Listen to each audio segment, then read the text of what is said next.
Hello বন্ধুরা, আজকে তোমাদের সাথে শেয়ার করব মটন বিরিয়ানি।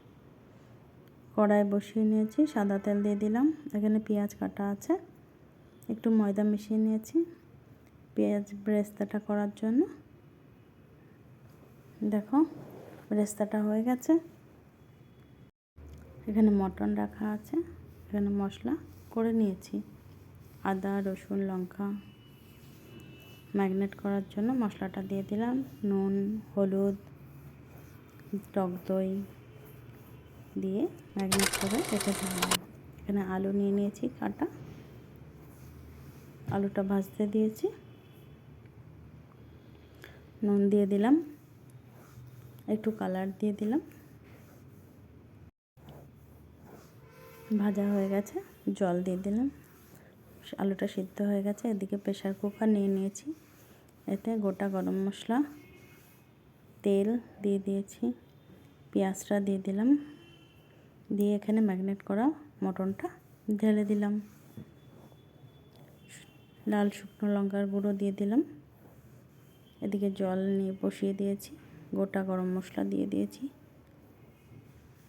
যে বিরিয়ানি মশলা গোটা, নুন দিয়ে দিয়েছি। এখানে ভিজানো চাল ছিল, ছেড়ে দিয়েছি। মটনটা কষা হয়ে গেছে, এবার জল দিয়ে দিলাম, সিদ্ধটা হয়ে যাক ভালো করে। সিটি পড়ে গেছে কুকারে।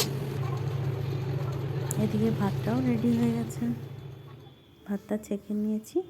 এবার সাজিয়ে নেব, সাজিয়ে দমে দেবো।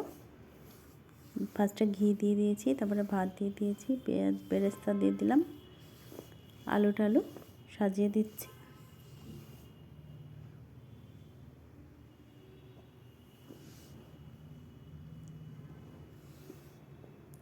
আলুটা দেওয়া হয়ে গেছে, এদিকে মটনটা দিয়ে দেবো, একটা সাইড করে দেবো, তাতে আমার তুলতে সুবিধা হবে।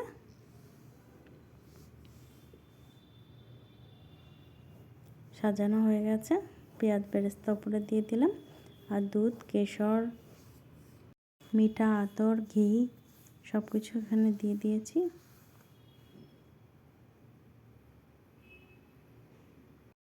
গুঁড়ো গরম মশলাটা আমি ভাতের সাথে মিলিয়ে রেখেছিলাম। এবার রেডি, দমে দেওয়া হয়ে গেছে।